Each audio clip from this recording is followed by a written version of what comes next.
A white man threw food at a baby, but by that night, lawsuit papers were already on his doorstep. A white man threw food at the baby, thinking no one would intervene. He didn't realize the lawsuit papers were already prepared that night. The moment the food flew, the cabin's balance of power flipped. Subscribe if you believe arrogance collapses the instant true authority rises. The first sign of trouble wasn't loud. It was a sharp inhale, a tight, annoyed breath escaping from the man across the aisle. Imran Hale caught it with the same calm awareness he applied to everything tonight. He didn't react. Instead, he tucked the light blue blanket more securely around his infant son, Noah, whose tiny body lay curled gently against his chest. The cabin's air buzzed with low conversation and the metallic clicks of seatbelts, but the tension near row 23A had already begun to thicken. Caleb Dorn shifted in his seat with an exaggerated groan, arms folded tightly. The narrow economy cabin of the Aurelian Sky's flight left little room for subtlety and even less for patience. The overhead vents hissed faintly. Cabin lights dimmed to a muted glow. Outside the oval window, rain streaks traced the glass like veins in ice. Imran's eyes flicked sideways without turning his head. Caleb looked out of place, well-groomed, jaw clenched, eyes restless. He tapped his foot against the floor as if the plane were personally insulting him by not yet lifting into the sky. "This is absurd," Caleb muttered, loud enough for Imran to hear but angled toward no one in particular. "They let anyone on flights these days." Imran heard the words, but his hands remained steady, one palm resting lightly against Noah's back. The baby stirred but didn't cry. Not yet. Imran exhaled slowly, silently. His training in restraint ran deep, not military, not martial, but lived. Years of navigating airports, waiting rooms, public spaces where silence bought safety. He had learned that his calm could speak louder than confrontation. Still, his thumb hovered near the edge of his phone, which he'd earlier placed face up in the seat pocket, screen dark but ready. Just in case. A mild jolt shook the plane as it pulled back from the gate, wheels thudding slightly over the uneven tarmac. Seatbelt signs flickered on overhead with a mechanical chime, and a flight attendant's voice, clipped and male, began routine announcements. Imran listened with half an ear while watching the shadow of Caleb's gestures. Another shift, another scoff. Caleb adjusted his seatbelt sharply, as if offended it needed adjusting. Every motion screamed irritation. "Babies shouldn't be allowed on late flights," Caleb said this time, directly, not hiding the aim. Imran turned his head slightly, enough to meet Caleb's gaze with quiet clarity. He didn't respond, only nodded once, as if acknowledging weather.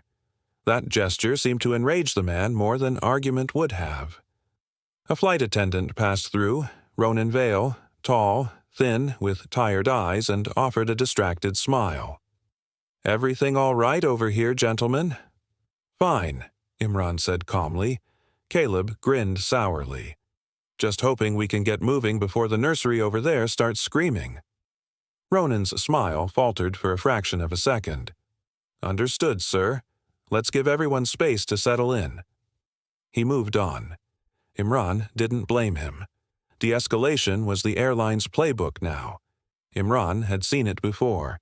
How subtle bias cloaked itself in neutrality. How decisions favored avoidance over accountability. He glanced down at Noah. Still asleep, cheeks flushed from warmth. Imran adjusted the infant's position slightly, making sure his head rested safely.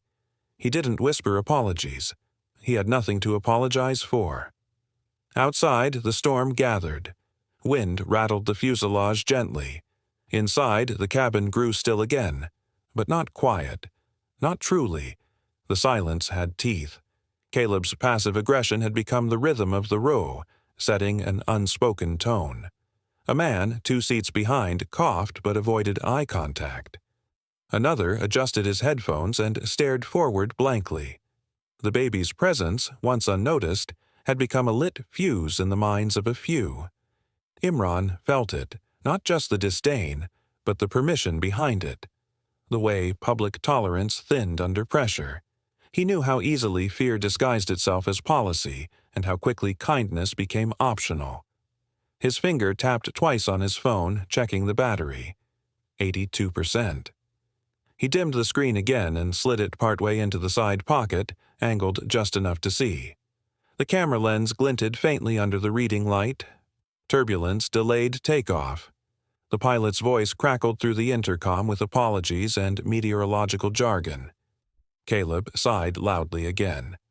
Of course, more delays, probably because we have screaming cargo on board. Imran kept his eyes forward. He was ready for this, not in the way warriors prepare for battle, but in the way fathers prepare for judgment. Quietly, thoroughly, without ceremony. A few rows ahead, someone stood and was immediately asked to sit again. The aisles grew tense with the stillness. Noah stirred again, fingers curling briefly, a soft sound leaving his lips before he settled.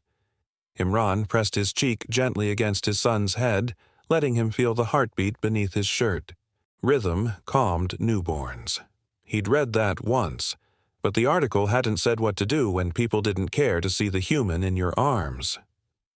Across the aisle, Caleb now stared not at Imran, but at the space beyond him, as if willing the window to open, the seat to disappear, the father and son to be elsewhere. The cabin lights dimmed further, casting shadows across tense expressions. Every second of delay scraped nerves thinner. But Imran did not rise to it. Instead, he adjusted Noah's blanket once more, eyes lowered but senses open. The moment had not yet arrived, but it was near. He could feel it. Some moments announce themselves before they arrive. Caleb Dorn's tray snapped downward with a practiced flick, startling the man seated across the aisle before the food even arrived. The cabin lights had dimmed slightly as the aircraft taxied slowly toward the runway, but nothing about Caleb's voice was soft. "Unbelievable," he muttered, not to anyone in particular, but loud enough to draw a few tired glances from nearby passengers. Who brings a baby on a late flight like this? Imran Hale didn't look up. His right arm gently cupped Noah's small body, and his left hand adjusted the blue blanket across his son's shoulder. The baby stirred but didn't cry. Imran exhaled through his nose. His focus was singular. Keep Noah settled, insulated from whatever this man wanted to stir. Another sigh from Caleb. Longer this time. Sharper. "Kid better not cry the whole flight. Some of us actually work in the morning," he said, stabbing a cracker into the cheese spread on his tray and tilting his elbow just enough to send crumbs fluttering down like brittle snow. A few landed near Noah's blanket. Imran's thumb smoothed the edge of the blanket. His jaw flexed once. He did not respond. "Hey," Caleb continued, shifting slightly to get a better angle. "I said, this isn't the place for infants. There are rules about noise, you know?" "I'm aware," Imran replied evenly, still not meeting his eyes. His voice was calm, quiet. "He hasn't cried." "Yet," Caleb snapped. He leaned back, knocking his head against the seat cushion with exaggerated annoyance. "Irresponsible parenting. That's what it is. Irresponsible." The space between the rows tightened even more, as if the walls themselves were reacting. Other passengers, men in jackets, men half asleep, men pretending to read, offered quick glances, but no one said a word. Their silence pressed on the moment like fog against glass. A flight attendant arrived, wheeling a metal cart down the narrow aisle. His name tag read Ronan Vale, and he wore the flat, fixed expression of someone trained to manage tension with diplomacy rather than force. He stopped near Caleb. "Is everything all right here, sir?" Ronan asked politely, glancing between the two men. He didn't look directly at Imran, but his voice shifted into neutral territory. "Not really," Caleb said, gesturing with his thumb across the aisle. "Some of us are just trying to get through the flight without a screaming kid ruining it." Ronan offered a practiced half-smile.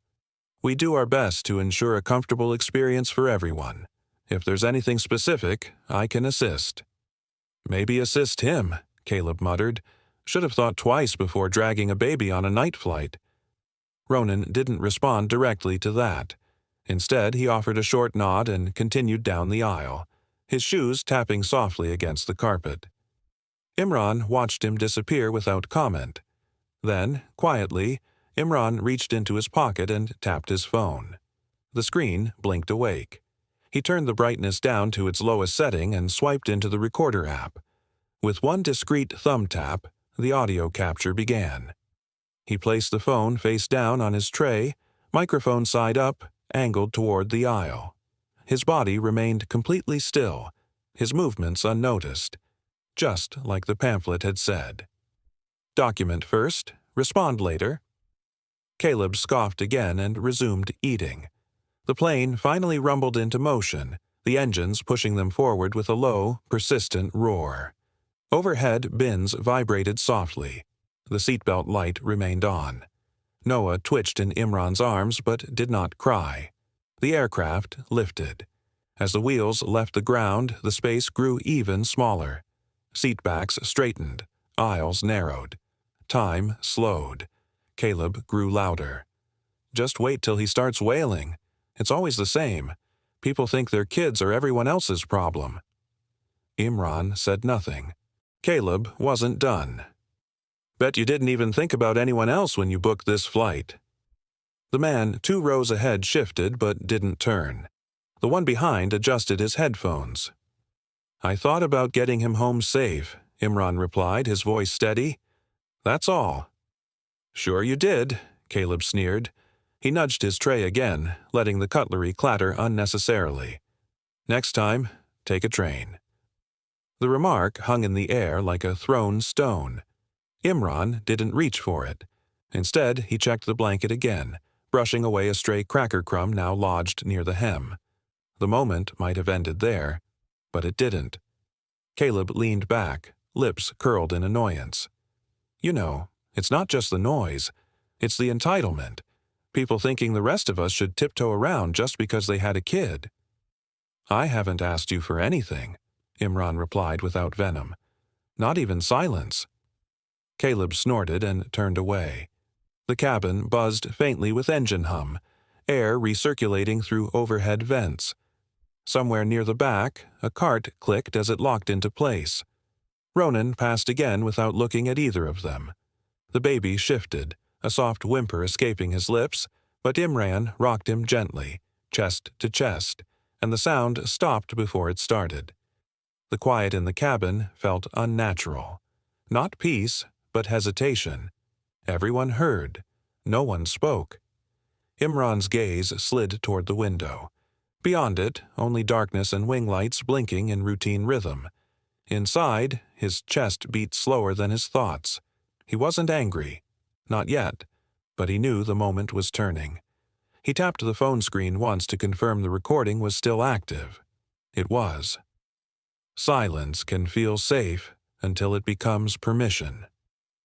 Midway through the flight, a sharp jolt ripped through the cabin, sending cups rattling and tray tables quivering. Caleb Dorn's drink trembled at the edge of his tray but didn't spill until he deliberately nudged it with the back of his hand, muttering something under his breath. Then, with a suddenness that startled even himself, he scooped a fistful of food, rice, some sauce, bits of chicken, and hurled it across the aisle. The arc was clumsy but forceful. The food struck Noah's tiny shoulder and blanket with a wet, slapping sound. A silence immediately rippled through the rows nearby, abrupt, thick, and too exact to be mistaken for coincidence. Several passengers turned in unison. No one spoke. Imran Hale inhaled once, deep, sharp, controlled. He looked down. Pieces of food clung to the soft blue blanket he had folded so carefully before boarding. A smear of sauce trailed near his son's collarbone. Noah's body recoiled, his small face scrunching, confusion on the verge of pain. A delayed cry burst from the baby's mouth like a balloon popped in slow motion. Across the aisle, Caleb leaned back in his seat with a sneer. "Control your kid," he spat. "Maybe this wouldn't happen." Imran did not speak. His hands moved first, not toward Caleb, not toward the tray, but toward Noah. He wiped the food from the baby's face with the edge of a cloth he kept tucked in his carry-on. His movements were slow, as if anchoring himself to each one. His heart pounded behind his ribs, every beat pushing against the inner wall of his chest like a war drum muffled by duty. Still, he said nothing. Caleb's voice cut the silence again. "Can't even travel right. Shouldn't be allowed on planes with babies." That was when Elliot Crane, 2 rows ahead, stood abruptly. "Hey, that's enough," he said, his voice firm but not shouting. Before anything more could happen, a flight attendant named Ronan Vale rushed down the aisle. His uniform was neat, his shoes polished, but his face carried the confusion of someone already behind a moment he didn't expect to witness. "Sir, please return to your seat," Ronan told Elliot, motioning him down with both hands. "But he just threw food at a baby," Elliot began, his hand still pointing. "I understand," Ronan said quickly, cutting him off, eyes darting toward Caleb, then to Imran, then back again. "Please, we'll handle this. Just return to your seat, sir." Elliot hesitated. His jaw worked through words that didn't leave his lips. Finally, he sat, visibly angry, arms crossed tight against his chest. Imran looked up at Ronan. Their eyes met briefly, and something passed between them. Not anger, not blame, but a quiet expectation. Imran did not demand an apology. He did not shout. He said nothing, letting the image of food on a baby's shoulder speak louder than any accusation. The flight attendant turned toward Caleb. "Sir, that was completely inappropriate. We will file a report." Caleb laughed lightly. "Turbulence. Can't blame me for that." It was a flimsy lie, one he seemed proud of. But no one laughed with him, not even the passenger seated beside him, who leaned away just slightly, as if to physically distance himself from the moment. Imran's phone was still sitting, camera up, on the armrest, its screen dark but its recording app active, something only he knew. Every sound, every word had been preserved. Not just Caleb's voice, but the exact moment the food struck cloth and skin. The evidence now lived beyond memory. Inside, Imran's body wanted release, something sharp, something loud, something that would let everyone know he was not weak. But he knew better. He knew the line between response and reaction. He had learned it long ago, sharpened it through quiet study, and today that line had become the battlefield. Noah's cries softened to hiccups, his tiny fists clenching near Imran's chest. The father rocked gently, eyes never leaving the man across from him. Caleb had already returned to scrolling his phone, as if none of it mattered. Ronan lingered in the aisle. "Sir," he said again, quieter now, "we will be addressing this with the captain." But even that sounded rehearsed, uncertain. Imran nodded once. "I want an incident report before landing." Ronan blinked, then nodded back, realizing Imran wasn't asking. "Yes, sir." The passengers around them pretended to read or sleep, or simply not exist. The cabin was silent again, but brittle, the kind of silence that could shatter with one wrong sentence. Imran adjusted the blanket, carefully folding the stained edge away from Noah's cheek. His breathing was still slow, still steady. A decision had been made, not to fight here, not in this space where rules changed depending on who you were, but the fight had already begun. From his peripheral vision, Imran caught Caleb glancing toward the overhead panel, as if curious whether a camera blinked back. For a second his posture shifted, shoulders shrinking just a bit. The moment passed. The plane continued on its path, the turbulence gone, but the damage irreversible. Imran sat quietly, upright, Noah finally drifting back to sleep on his chest. No one said another word until descent began. The incident, once implied, was now carved into reality. It would not be forgotten. It would not be softened. Some lines, once crossed, cannot be stepped back over. Ronan Vale's voice finally cut through the tension like the edge of a blunt blade. "Sir, that's enough," he said sharply, stepping closer to Caleb Dorn, who sat with his arms folded and an expression that barely masked smug satisfaction. "You've been asked once. I'm asking again. This behavior cannot continue." The words hung in the stale air, but their weight barely moved Caleb. He tilted his head with mock innocence, then leaned back in his seat as if amused by the entire exchange. "Oh, now we're being formal? Is this the part where I pretend to be sorry?" he said with a dry chuckle. The food he'd flung earlier still stained the corner of the baby's blanket and clung to the sleeve of Imran Hale's jacket, but Caleb didn't glance that way once. Imran remained still. His son, Noah, had stopped crying, now sniffling softly against his chest, tucked in the crook of his arm like a fragile question no one wanted to answer. But Imran's eyes, calm and steady, looked directly at Ronan. His voice, when it came, was quiet. "I want this documented. Formally, I'm requesting an incident report." The flight attendant hesitated, visibly caught between empathy and fear of violating procedure. Ronan's mouth opened, then closed again. "Sir, we can make a note of it." "No," Imran said firmly. "Not a note. An incident report, full details, names of crew, timeline, passenger statement." Caleb scoffed loudly from across the aisle. "Unbelievable. You're really turning this into a court case? What, the baby got its feelings hurt?" Imran didn't respond to the bait. He shifted Noah slightly, freeing his right hand to retrieve a small, laminated card from his coat pocket, a passenger rights insert he had reviewed days ago. He held it without offering it, letting the gesture speak. A ripple of discomfort passed through the nearby rows. No one else spoke. A man in a suit 2 seats ahead stiffened, his head tilting but not turning. Another passenger adjusted his headphones with exaggerated focus, trying not to be part of the scene. The silence of witnesses became a shadow, stretching across the cabin. Ronan looked toward the front, where the curtain separating the cabin from the cockpit swayed slightly with turbulence. He tapped his tablet, then leaned in closer. "Mr. Hale," he said carefully, "the captain has been informed. He's aware of the situation, but cannot take formal mid-air action beyond internal notation. Once we land—" "That will be too late for some things," Imran said, but without urgency. The way he spoke, it wasn't a warning. It was an observation. Foam from Caleb's soda still clung to the aisle carpet. The stain on the baby's blanket had dried at the edges. Imran reached for a fresh wipe and dabbed gently at Noah's sleeve, not once looking at Caleb.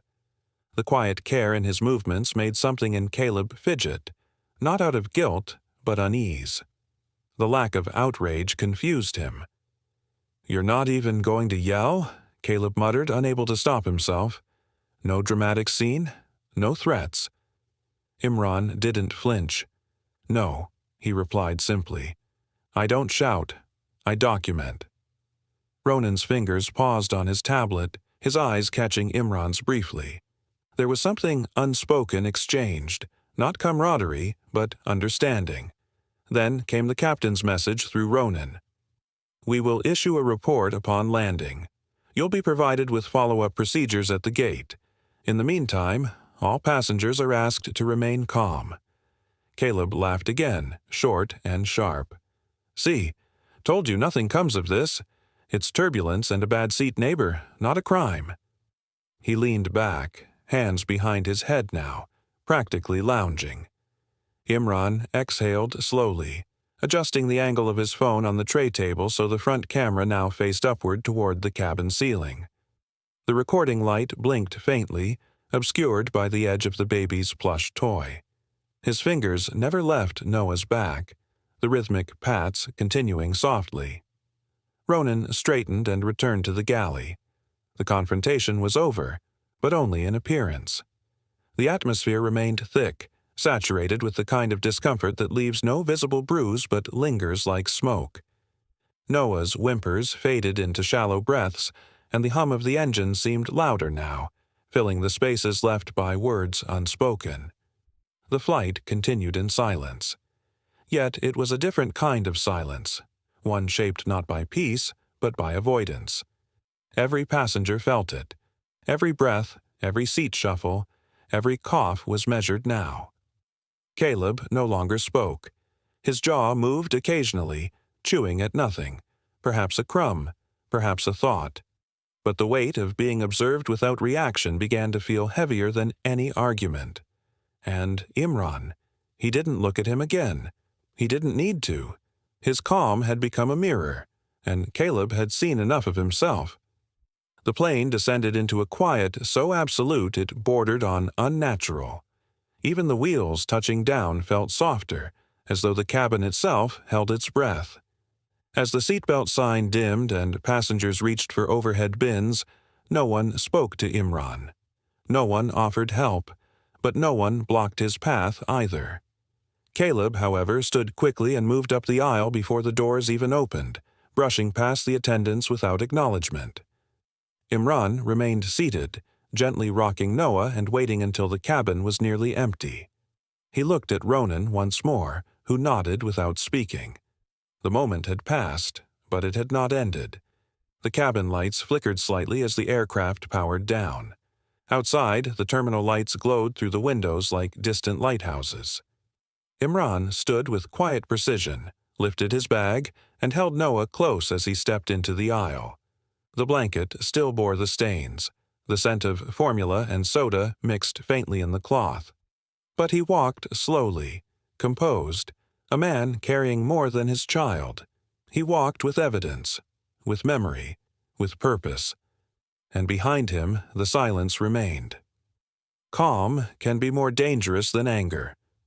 The man smirked, confident his act would go unpunished, unaware that every witness, every camera, and every second had already been recorded and accounted for by a family ready to enforce justice.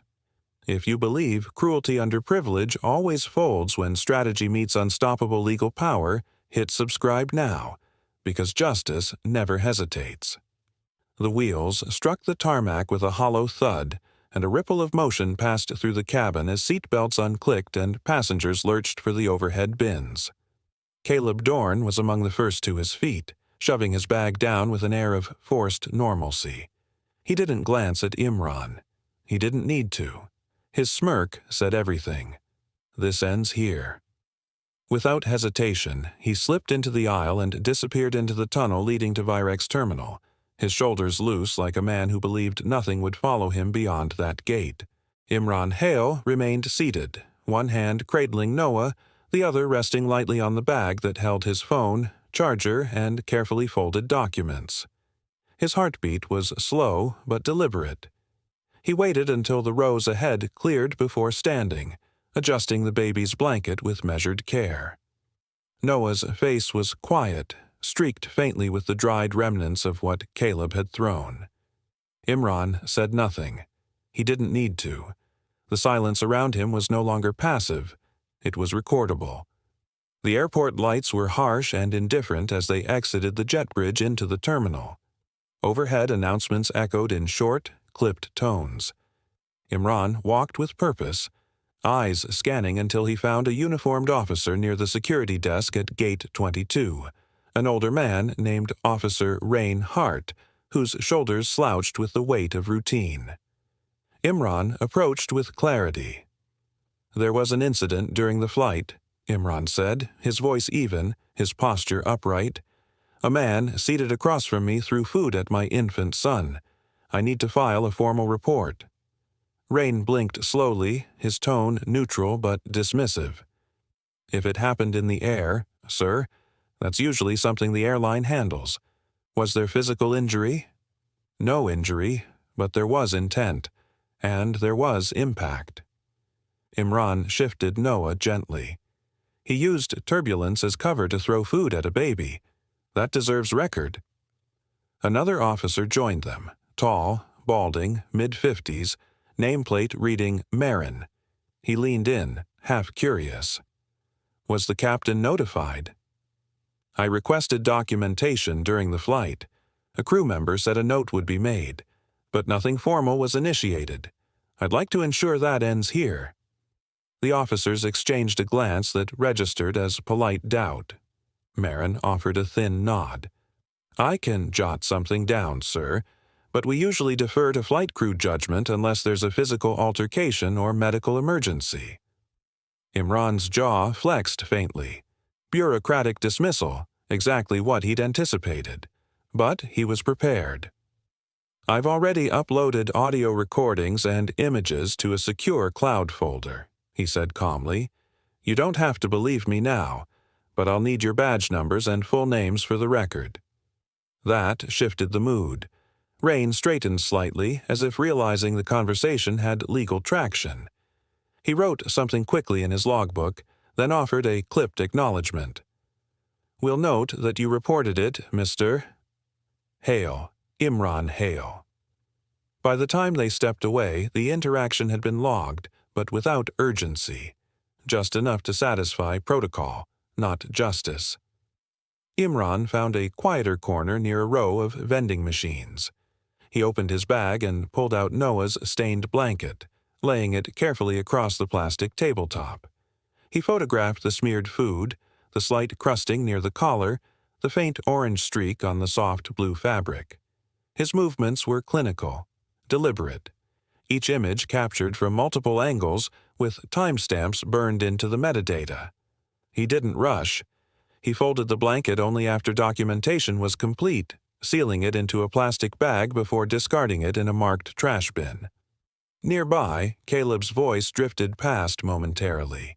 He was laughing with someone on a call, his tone light, carefree. "Yeah, just some guy overreacting. His kid made a mess and he blamed me. Total drama." The words didn't surprise Imran. What surprised him was how calm he felt hearing them.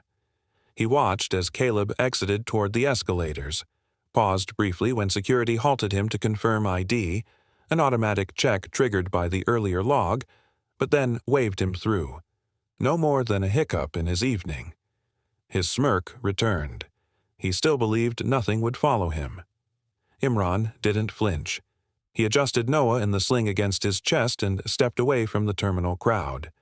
The terminal felt sterile now, too bright, too loud with its mechanical announcements and indifferent flow of people. He needed clarity, not comfort. He walked 5 blocks to a 24-hour cafe near the parking structure. It was nearly empty, lit by yellowed pendant lamps that made every table feel like a stage.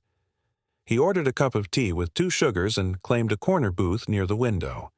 Noah stirred once, then settled into sleep, his head resting against his father's heartbeat.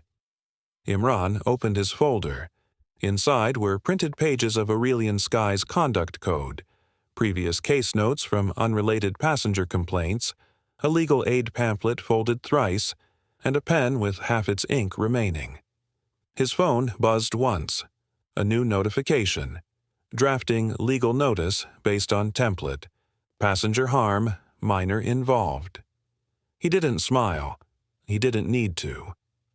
On his screen, Ronan Vale's partial crew report had uploaded to the airlines system, a vague note about discomfort caused by passenger disagreement, without names or actions. Imran screenshotted it anyway. The vagueness would matter later. So would the lack of escalation protocol. Noah shifted slightly in his sling. Imran reached out, smoothed the back of his son's hair with 2 fingers, and exhaled. The night outside was still. Inside, the file folders multiplied, each one labeled with a timestamp, a seat number, a voice clip, a line of dialogue. The cup of tea went cold. The lights buzzed overhead. Imran stayed until the folder was complete. He did not go home, he did not rest, and he did not forget. The flight ended, but the record had just begun. The cursor blinked in pale blue against the stark white of a legal template on Imran Hale's laptop. He sat at a small table in the far corner of an all-night cafe near VRX Terminal, the overhead lighting harsh and cold, casting sharp shadows across the pages of a yellow legal pad beside him. Outside, the city slept, indifferent. Inside, a father with dark circles under his eyes and a calm that had turned into quiet determination sifted through the digital remnants of an evening he could not let disappear. Noah was curled against his chest in a Navy sling, finally asleep after the long day of travel and trauma. One tiny hand poked out, resting limply against Imran's shirt. Imran adjusted the baby's head with the same care he now used to scroll through his phone. He wasn't looking at social media or news. He was opening folders, time-stamped images of food stains, audio recordings, screenshots of the seat layout, and a single photograph of Caleb Dorn taken subtly from the side, his face mid-smirk, frozen in arrogant dismissal. Imran's jaw clenched slightly as he opened a note titled Sequence of Events. Every detail he could remember from the flight, from boarding to touchdown, had already been listed chronologically, each entry marked with time and location. He reread them not out of doubt, but to reinforce his next steps. The goal was no longer comfort, it was permanence. He exhaled slowly and murmured to himself, "No missed steps. Not this time." The laptop screen reflected faintly in his tired eyes as he opened a web tab and pulled up Aurelian Sky's public code of conduct. He didn't skim, he read, line by line, comparing phrases with what he experienced. All passengers have the right to a safe and respectful flight environment. That line, especially, he highlighted. Another one. Our crew is trained to de-escalate conflicts and ensure comfort for all travelers. He copied that too, pasting both into a draft document titled Internal Contradictions. His fingers paused, hovering above the keys. A thought drifted in.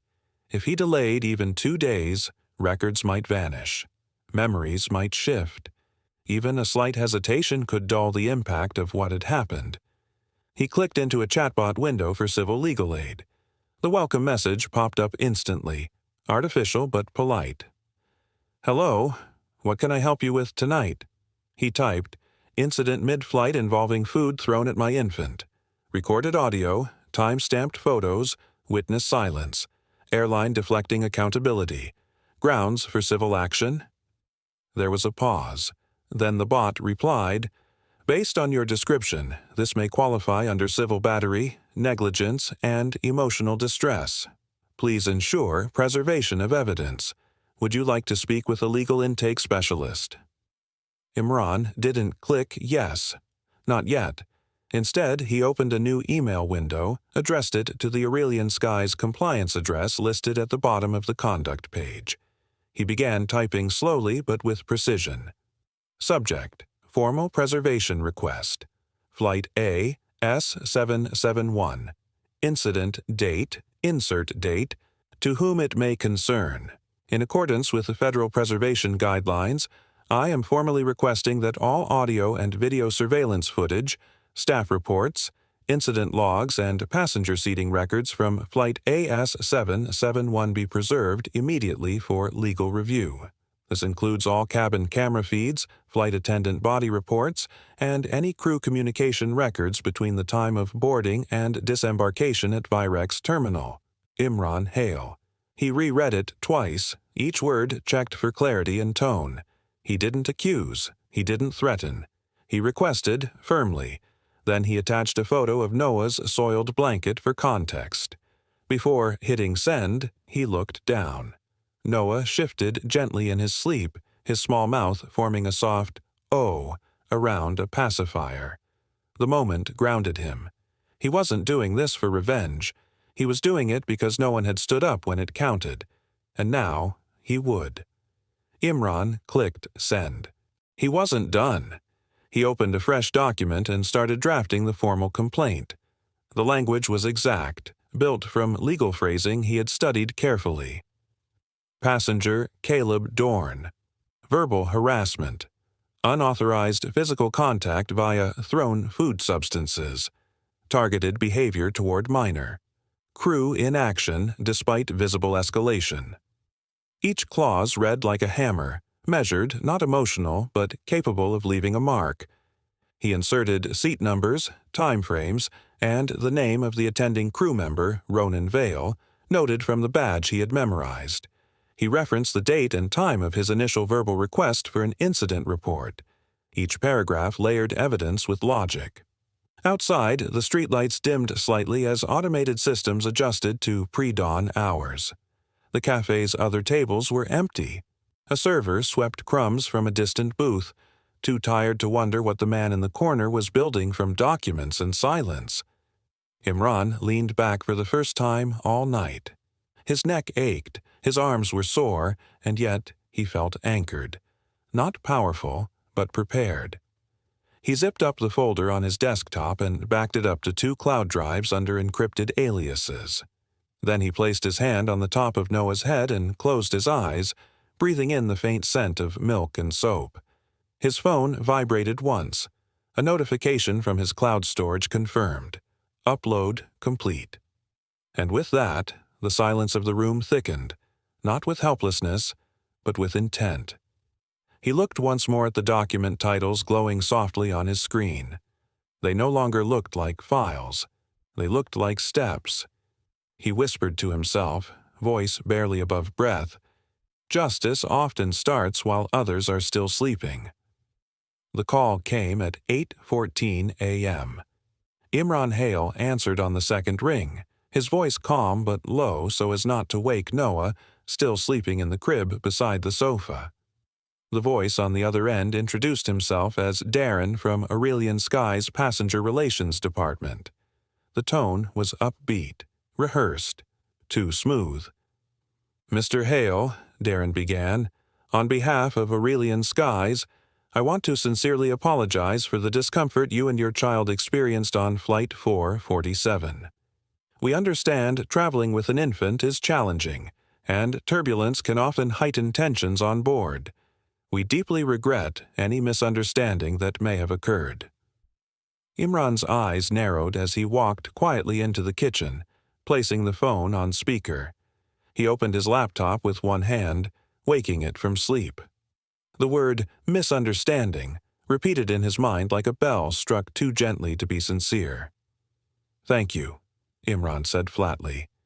"Before we continue, can you confirm the name of the individual who threw food onto my son's blanket during the flight?" There was a pause on Darren's end. The sound of muted typing filled the silence. "I'm not authorized to share other passengers' names, but I assure you this matter was likely just a miscommunication during a moment of stress. We do hope this small gesture," a digital voucher pinged into Imran's inbox, "will demonstrate our commitment to your experience." Imran didn't open the email. His tone remained even but clipped. "So, no acknowledgement of the actual event. No names. And you've just reduced what happened to turbulence?" More typing. Darren's tone wavered slightly. "The airline has reviewed preliminary crew notes, and given the presence of turbulence—" "Let me stop you," Imran interrupted, his voice sharper now. "The turbulence didn't scoop a tray of food and aim it at my son's face. A man did, and unless the airline is suggesting physics itself is now discriminatory, I'd recommend adjusting the narrative." Another pause. Then, "Mr. Hale, if you would like to escalate, I can connect you with the supervisor, though I believe we're offering a fair resolution." "I'm requesting the full incident file," Imran said, opening a blank document on his screen and beginning to take notes in real time. Crew notes, internal communications, passenger complaint records, flight footage logs, everything tied to seat 17A, 17B, and 17C. And while you're at it, I'd also like the names and badge numbers of the crew on duty." "I'll need to speak with my manager," Darren replied quickly, voice no longer as rehearsed. "There's usually a review period before." "Then speak with him," Imran said calmly. "I'll hold." Instead, Darren offered to have a supervisor follow up. Imran agreed, but only after repeating his request, this time slower, ensuring it was logged. He ended the call without reacting to the voucher in his inbox. An hour later, the second call came. The supervisor's name was Marcus Lyle. older voice, slightly more seasoned, but carrying the same veneer of diplomacy wrapped in corporate insulation. "We understand your concerns, Mr. Hale," Marcus said, "but please understand these matters go through a formal internal process. We require a minimum 14-day review window before disclosing internal materials. I would encourage you to let us complete our inquiry. We are taking this seriously." Imran didn't blink. "I have already submitted a preservation request for onboard footage. I trust that will be honored." There was a slight hitch in Marcus's breath. "Of course, that's standard protocol." Imran leaned back in his chair. "Good. I'll also be speaking with legal counsel today." He wasn't yet, but Marcus didn't know that. The phrase shifted the tone instantly. The supervisor now sounded measured, cautious, as if every word had suddenly been lit from beneath. "Understood. In that case, I'll ensure our internal team reviews this promptly and responds with any documentation that can be released." Imran thanked him, then added, "Just so we're clear, I'm recording this call on my end as well, for accuracy." The rest of the conversation was shorter, more precise. By the time Imran hung up, he had a full page of notes, exact timestamps, and a growing strategy forming quietly beneath his steady hands. Meanwhile, online, Caleb Dorn had posted a short thread titled, "Why Babies Don't Belong on Planes," with a mocking tone and a blurry selfie taken mid-flight. His caption read, "Turbulence or tantrum. Either way, some people need to stay home." Imran found it quickly. His search filters were already set. He archived the post with screenshots, noting the time and URL. He cross-referenced it with Caleb's seat number and matched it to the flight manifest he had partially reconstructed from overhead announcements and seating memories. All of it went into the same folder, labeled simply, "Noah, 447.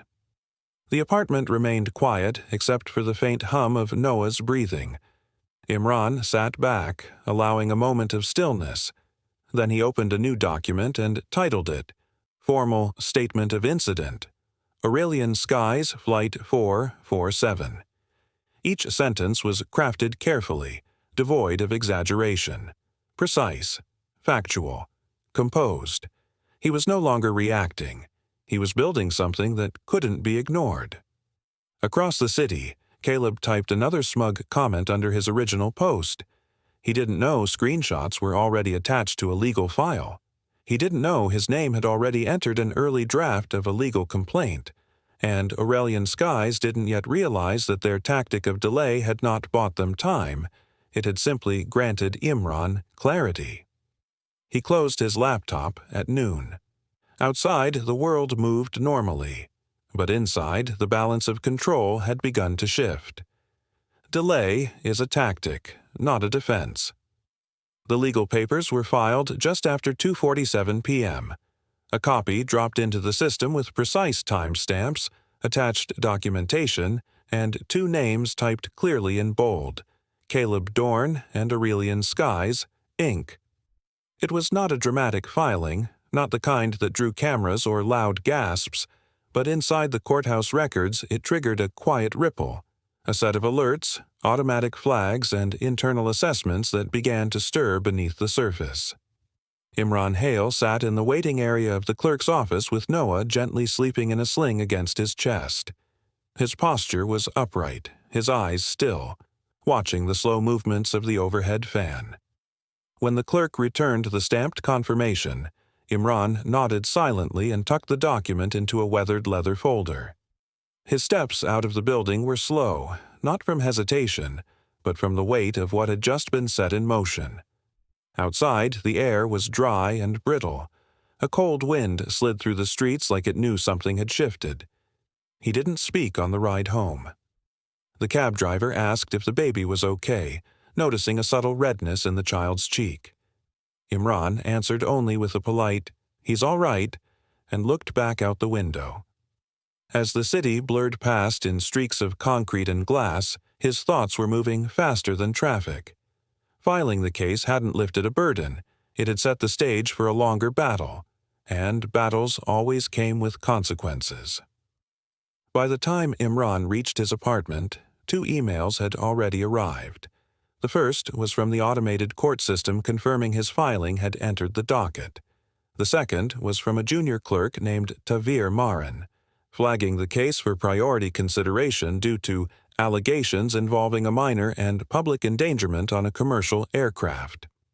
A note below it read, recommending expedited review protocol per subsection 4.3b. Imran reread the phrase twice. He closed his laptop slowly, stood up, and began walking back and forth across the small living room, holding Noah close. The child shifted gently in his arms, sighing in sleep. The motion was a rhythm Imran had grown used to, walking with a purpose that had no finish line. But this time, every step felt like it echoed down a corridor he could not yet see the end of. Later that night, Caleb Dorn received the legal notice at his apartment door. It was delivered by a courier from a process-serving firm who simply knocked, asked him to confirm his name, and handed over a thick white envelope. Caleb opened it standing barefoot in the kitchen, still chewing half a slice of leftover pizza. As he skimmed the bold text, his brows rose, then flattened again into a smirk. "Oh, come on," he muttered. "Over baby drool and turbulence." He tossed the envelope onto the counter and laughed, amused by what he saw as theater.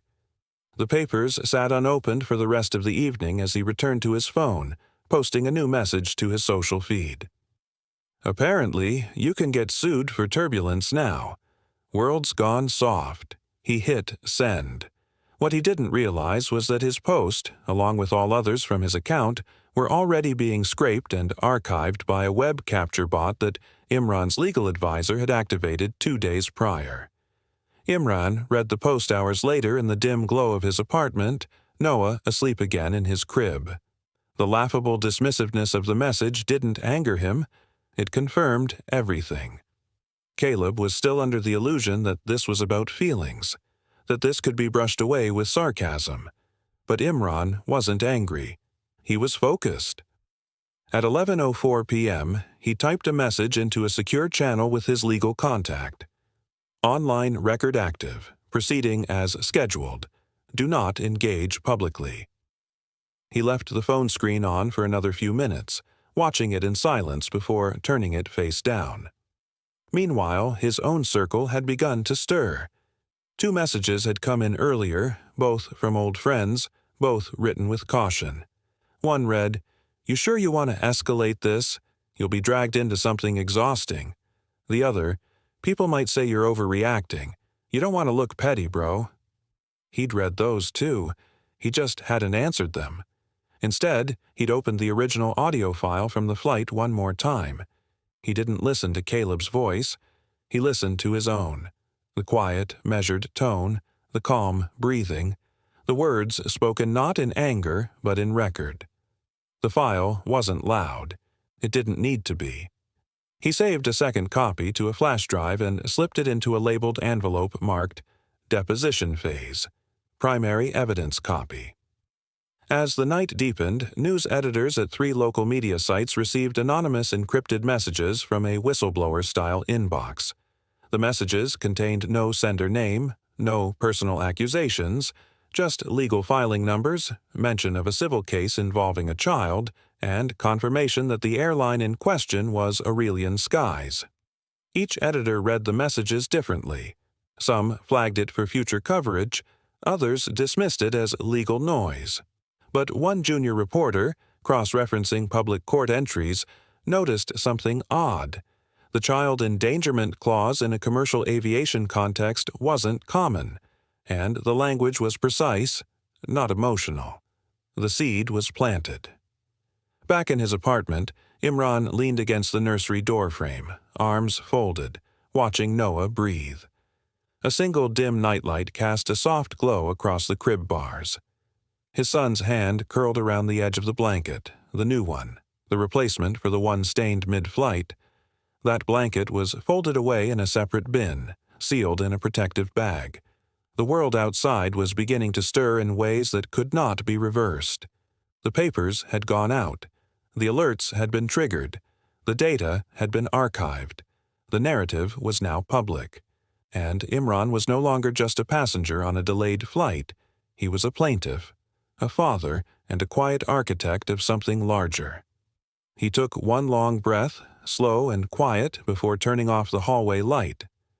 Some papers weigh more than fists. The email from Aurelian Skies arrived without ceremony.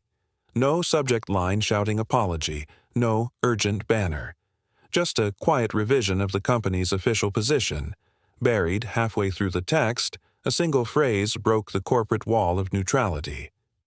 We recognize that unacceptable conduct occurred aboard Flight AS-712. That line changed everything. Imran Hale read it in the quiet of his apartment, Noah asleep on the couch beside him, his small chest rising and falling beneath a pale blue blanket. There was no satisfaction in the statement, only confirmation. For Imran, this wasn't a retreat to celebrate, it was the opening of a new front. He didn't want a retraction. He wanted restructuring. He slid the laptop closer and began drafting a reply. No legal jargon, no dramatics, just a request. Training records from the last 2 years, especially relating to conflict de-escalation and discrimination response. The moment he hit send, he knew the airline would interpret it correctly. This wasn't about emotion anymore. This was about leverage.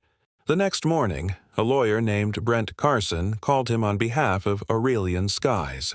His voice was polished and overly calm, as though rehearsed. "Mr. Hale," he began, "the airline would like to extend a formal settlement offer to resolve this incident privately and amicably." Imran didn't interrupt. He waited. There would, of course, be financial compensation, a non-disclosure agreement, and a mutual non-disparagement clause. Imran glanced at Noah playing in the next room, babbling at a stuffed lion. "Does the settlement include a copy of your training modules?" Carson hesitated. "That's not typically—" "Then I'm not typically interested," Imran replied, his voice level. There was a pause on the line, a silence that revealed more than any statement could. Carson cleared his throat. "Understood. I'll inform the board." They thought he wanted money, but Imran had already made his decision. This case wasn't just about what was thrown, it was about what was always buried. Silence clauses were the currency of corporations unwilling to change. He wouldn't trade the truth for comfort. Later that day, Caleb Dorn's attorney, a man named Darren Klein, reached out through formal channels. The tone was different, less smug, more uncertain. Caleb had apparently reviewed the complaint in full now, including the demand for Caleb's onboard behavior logs, transcripts, and a public acknowledgement of misconduct. "I've advised my client to consider resolution," Klein wrote, "as continued litigation may not be in his best interest." Imran didn't respond immediately. He printed the message and added it to a growing binder, already thick with annotated transcripts, audio spectrograms, and screenshots. Each page was a thread in a wider fabric, one that no settlement could unravel. That night, Noah refused to sleep. Imran held him against his chest and walked slow circles around the room. The toddler was heavier now, more alert. At one point, Noah looked up and reached for his father's face. Imran smiled faintly and kissed his son's forehead. "I'm not just doing this for you," he whispered, rocking slowly. "But I won't let anyone think they can treat you like you're invisible." The next morning, a journalist from a small legal newsletter published a short article. "Civil action filed against Aurelian Skies. Father seeks policy reform after mid-flight harassment." It wasn't headline news, but it spread fast in legal circles precisely because of how restrained the language was. No drama, just facts. It made people lean in. Imran received 2 more settlement inquiries that week, each larger than the last, each carefully structured to appear generous. But buried in the footnotes were the same terms: silence, confidentiality, and no admission of wrongdoing. This time, Imran didn't even respond. Instead, he filed a supplemental motion requesting the court compel Aurelian Skies to disclose any prior incidents involving staff hesitation to intervene in passenger disputes. His goal was clear: establish a pattern. The airline's legal team shifted tone.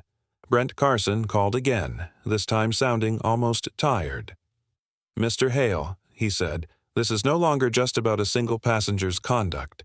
You're pushing toward structural exposure. Are you sure that's where you want to go?" Imran didn't flinch. "I'm already there." Dramatic irony pulsed through every exchange. The airline had hoped this would fade quietly, tucked behind a payout and a forgotten clause. But Imran's strategy was built on the very foundation they overlooked. Quiet does not mean weak. Foreshadowing whispered its warnings to the defense every time Imran declined a check. Every time he asked a question they didn't want on record. Every time his silence unnerved them more than outrage could. Behind the scenes, Caleb's bravado began to crack. His lawyer urged him to issue a joint apology. Caleb resisted, afraid that acknowledging wrongdoing would stain his record. "It'll blow over," he reportedly told a friend in a private message. But it wasn't blowing over. It was building. At the next pre-hearing coordination, Imran formally submitted his demand: a public statement from Aurelian Skies acknowledging the event, outlining planned procedural changes, and committing to review its in-flight conduct protocols. He didn't ask for a single dollar. The airline requested time to review. Later that evening, Imran stood by the window with Noah on his hip, watching a plane cross the sky in the distance. The child pointed upward and made a soft sound: curiosity, wonder. Imran followed the gesture but didn't speak. He was thinking of the next courtroom appearance, of motions and transcripts, and of how easily silence can be mistaken for consent. Aurex Legal News ran a headline the next morning: "Plaintiff rejects settlement. Demands structural reform over cash payout." Imran's name appeared only once in the article, but the image was clear: he was not playing by their rules. The action had shifted. No longer about one flight, no longer about one man. It had become a question that rippled outward. Who else had stayed silent? Who else had settled? Imran's restraint, his refusal to perform outrage, became its own form of pressure, one they couldn't outpace or outspend. His calm sharpened the story's edge. The case moved forward not because it roared, but because it refused to retreat.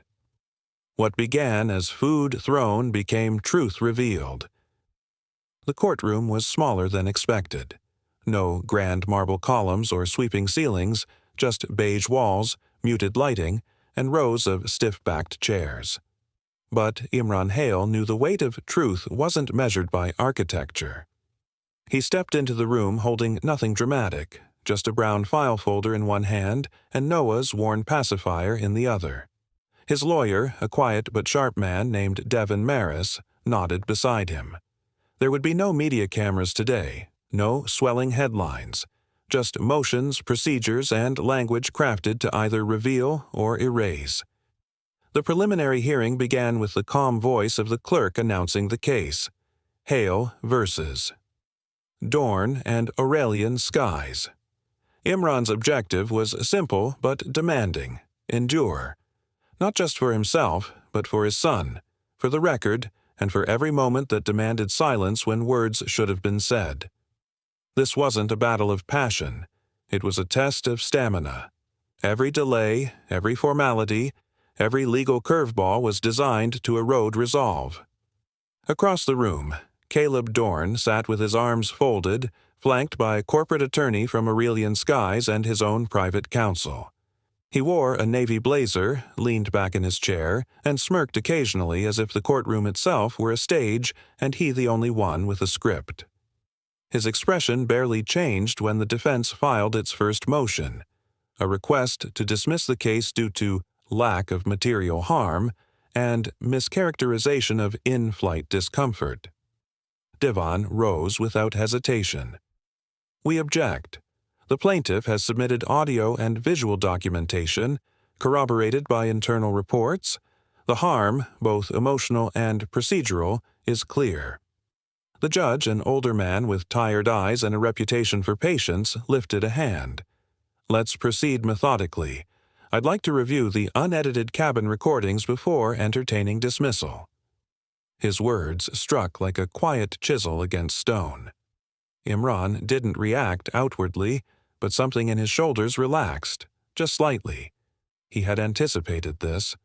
Foreshadowing had whispered it the moment the airline tried to spin the event as a misunderstanding. That night, while the hearing recessed for review, Imran sat in his apartment, Noah asleep against his chest, breathing in slow rhythms. A small desk lamp lit the cluttered table beside him. Legal pads, highlighters, printed emails, and timestamps. He scrolled through transcript files on his laptop, each line a stitch in the quilt of truth he had been piecing together.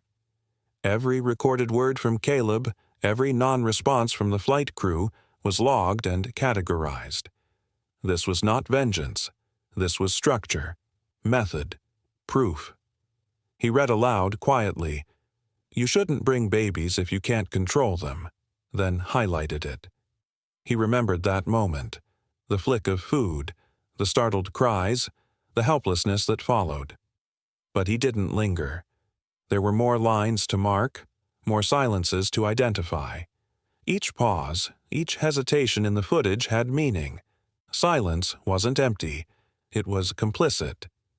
Meanwhile, behind closed doors, the airline's legal team was adjusting their posture. Though officially still listed as co-defendants, Aurelian Skies began subtly distancing itself from Caleb. Their new filing emphasized that the conduct of individual passengers cannot reasonably reflect the operational standards of the airline, a calculated statement that tried to absolve the company while maintaining plausible support for its staff. Imran noticed. He didn't need press briefings to understand what that meant. They were repositioning, preparing to say, "We didn't know," or "We couldn't have intervened." But Imran had already prepared too. He had documentation of the inaction, the mild warnings, the avoidance of names. "Let them try," Devon had said quietly over the phone. "Consistency is stronger than outrage." Imran nodded then, even if Devon couldn't see it. Strategy, not spectacle. Emotion had its place, but not in the courtroom. Not when the stakes were so quiet they could be missed. Not when the truth moved like a river beneath the ice, slow, cold, but relentless. Each new filing from the defense came like clockwork, motions to delay, to limit discovery, to seal portions of testimony.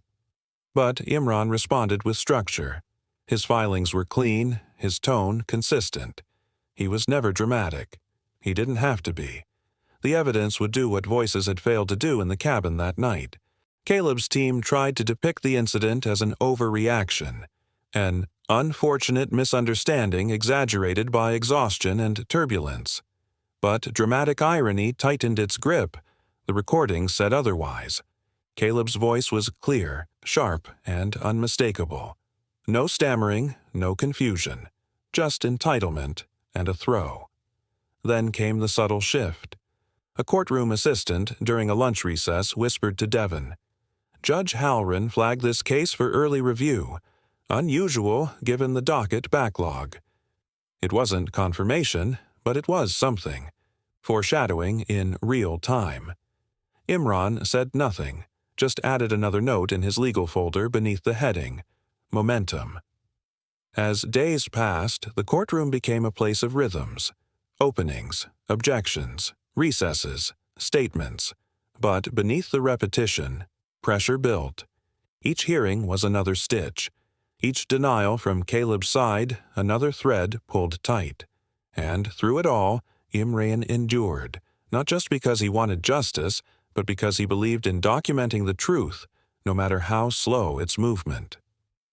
The final moments of that day's hearing were quiet. The judge closed the session with a statement that offered no resolution, but clear direction. "We'll reconvene once I've reviewed the full recordings. In the meantime, I expect both parties to avoid public commentary. The evidence will guide us." Outside, the wind stirred lightly through the parking lot trees. Imran looked up once before stepping into his car, Noah already asleep in the back seat. The case was far from over, but the course was now visible. Truth moves slowly, but it does move. The courtroom fell into a hush the moment the clerk pressed play. The tinny crackle of ambient cabin noise filled the air, followed by Caleb Dorn's unmistakable voice, sharp, sarcastic, and laced with irritation. The jury, seated to the right of the courtroom, leaned forward in collective silence, their expressions neutral but focused. Imran Hale sat still at the plaintiff's table, hands folded, eyes trained on the monitor, not on Caleb. His expression was calm, but a subtle tightness in his jaw revealed the pressure building beneath. This was the moment every file, every sleepless night, every hesitant decision had led to. On the recording, Caleb could be heard scoffing, "Babies don't belong on planes," followed by the distinct sound of something soft splattering. Then, the crying. Noah's tiny, startled wail broke through the audio, a sound more piercing than any shouted insult. In that moment, even without the visuals, the courtroom felt the weight of what had happened. Caleb's attorney shifted in his seat. Caleb himself stared straight ahead, shoulders stiff, jaw clenched. The confident smirk that had marked his earlier appearances was gone. Now there was calculation behind his stillness, as if trying to assess how bad this was going to get. Judge Taryn Malrick, a stern man with silvery temples and a voice like a warning bell, narrowed his eyes and looked toward the defense.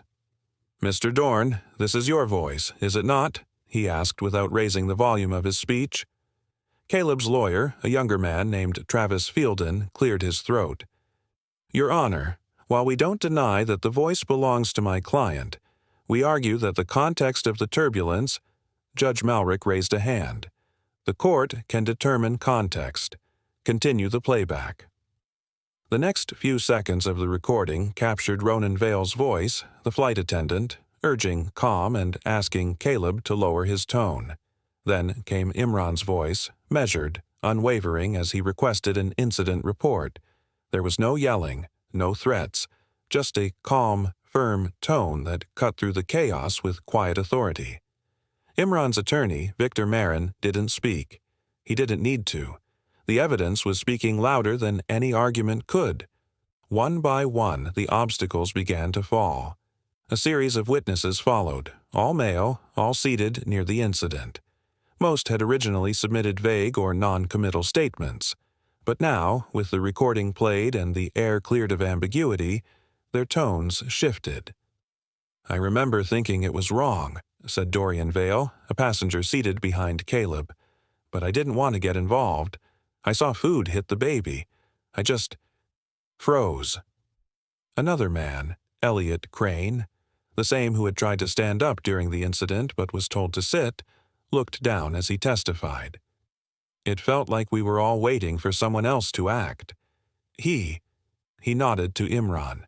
He was calm, scary calm. That's what stayed with me." Caleb's defense had no rebuttal for the recording, no counter to the weight of withheld conscience now spilling out under oath. And then came the report. Ronan Vale, summoned under subpoena, took the stand with a tight expression. He confirmed that he'd submitted a partial report that night, omitting certain details due to uncertainty about procedure and fear of overstepping. He admitted under oath that he had felt the incident warranted more immediate action, but had deferred to the captain's instruction to just keep things calm. The judge asked, "Did you feel that Mr. Hale's request for an incident report was justified?" "Yes, Your Honor," Ronan said. "Looking back, I should have filed it completely." When the court replayed Ronan's voice from the recording, sounding hesitant, caught between duty and avoidance, the connection between omission and consequence became clear. What was once called discretion now appeared as inaction. Aurelian Sky's legal team, present in partial representation, shifted course. During a brief recess, they re-entered with fewer objections and dropped two key arguments: the claim that turbulence solely caused the incident, and the assertion that crew behavior was procedurally sound. Their silence was a quiet surrender. As the final witness stepped down, the courtroom settled into a tension no longer born of uncertainty, but of aftermath. The judge made notes. The jury watched Imran, who had not spoken much but whose presence was the gravity of the case. Even Caleb seemed smaller now. The arrogance he carried into the courtroom had melted into something tighter, more guarded. He no longer looked across the aisle. He stared only at the table before him, face pale. Imran remained steady, his stillness never harsh. He didn't gloat. He didn't even glance toward Caleb.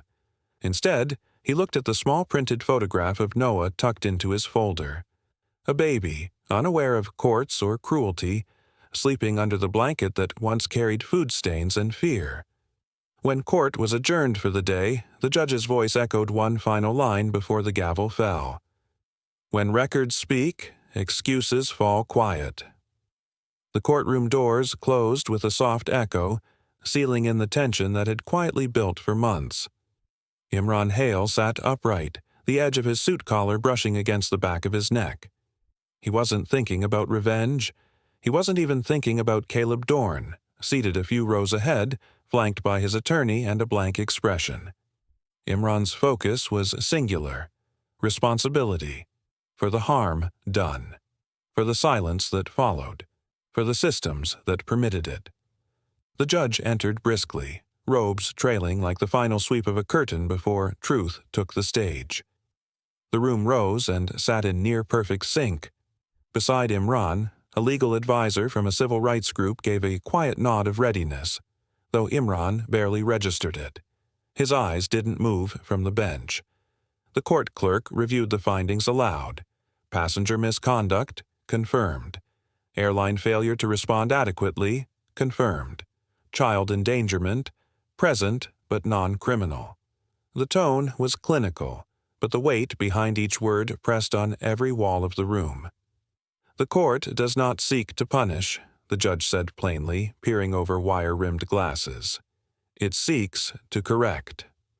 He paused, allowing silence to work as a scalpel, cutting away the notion that this case was just another grievance in a crowded docket.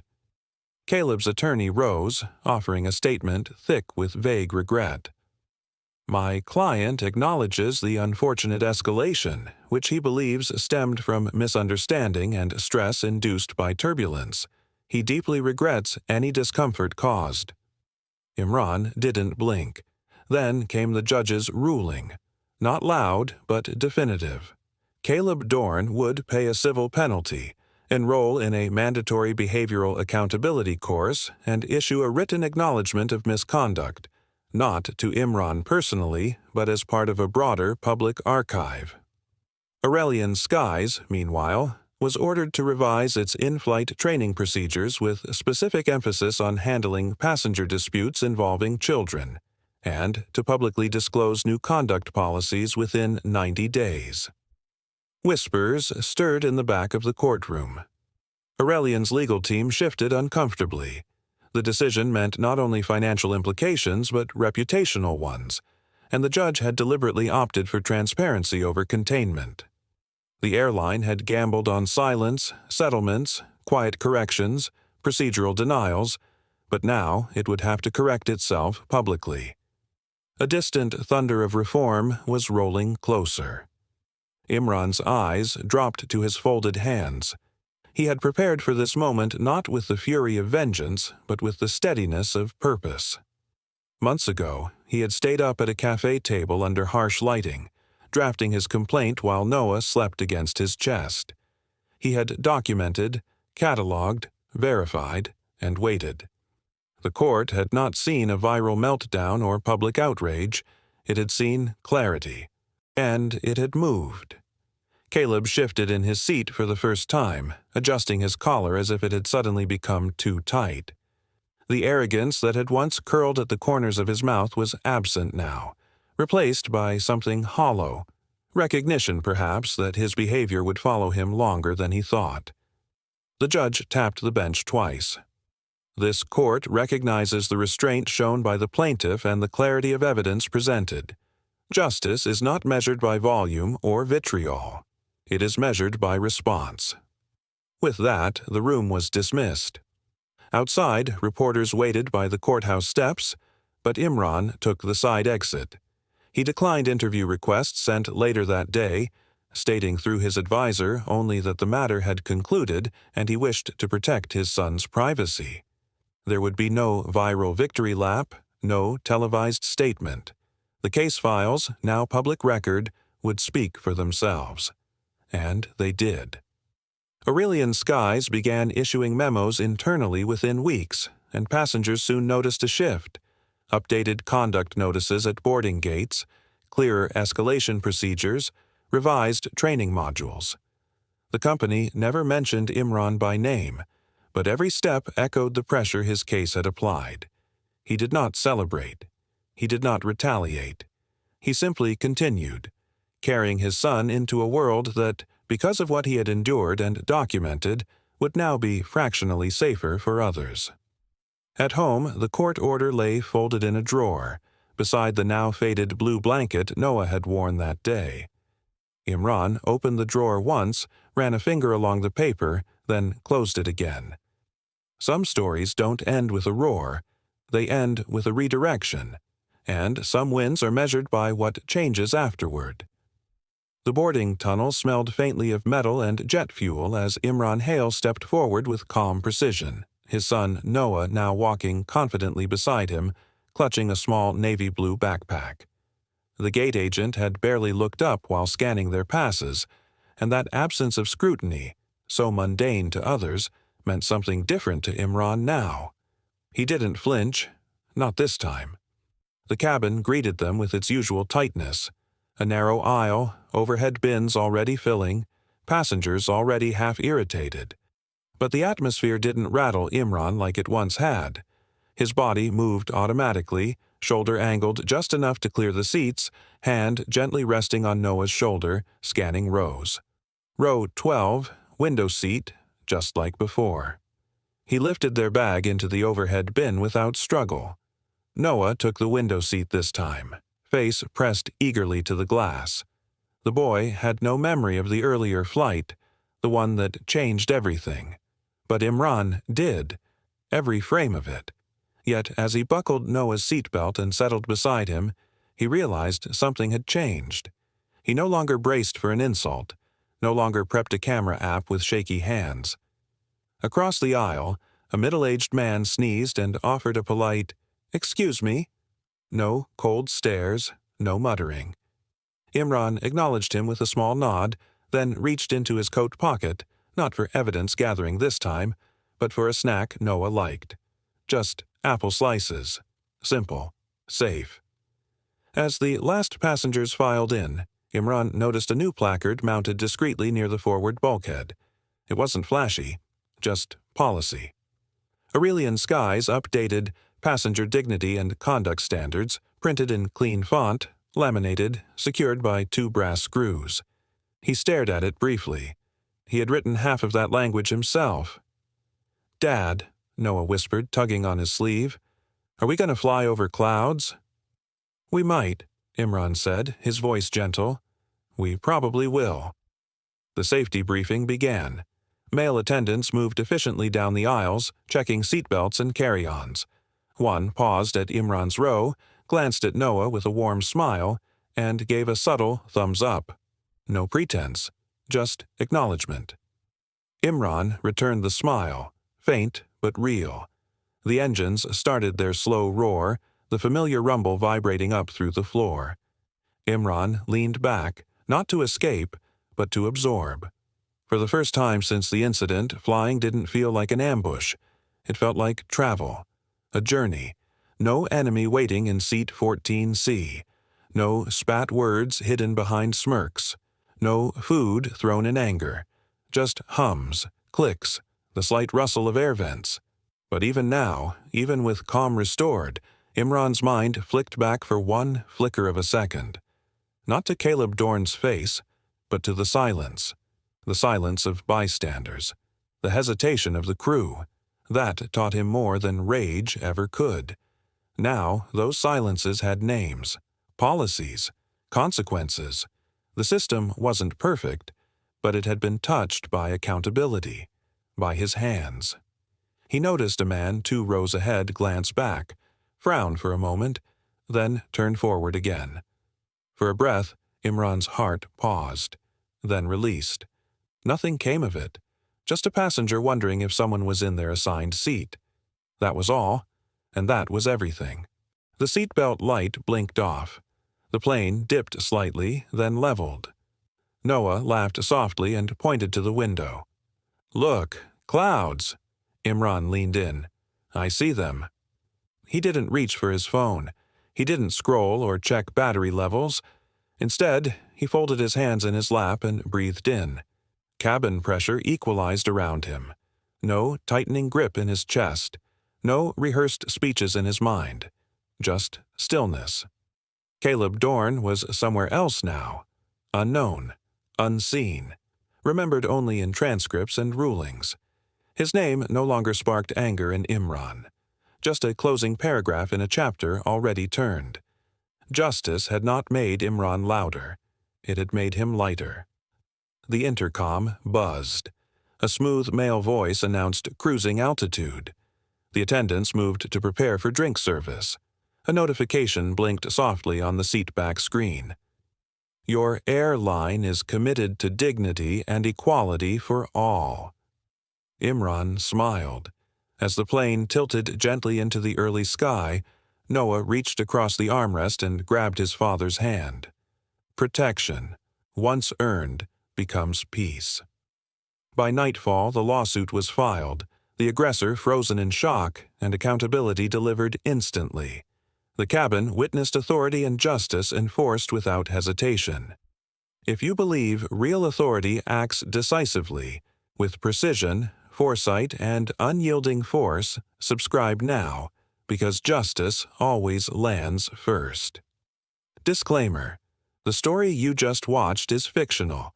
It explores racism, disrespect, and the consequences of mistreating the innocent. Its purpose is to raise awareness, inspire empathy, and encourage reflection on accountability, justice, and protecting the vulnerable.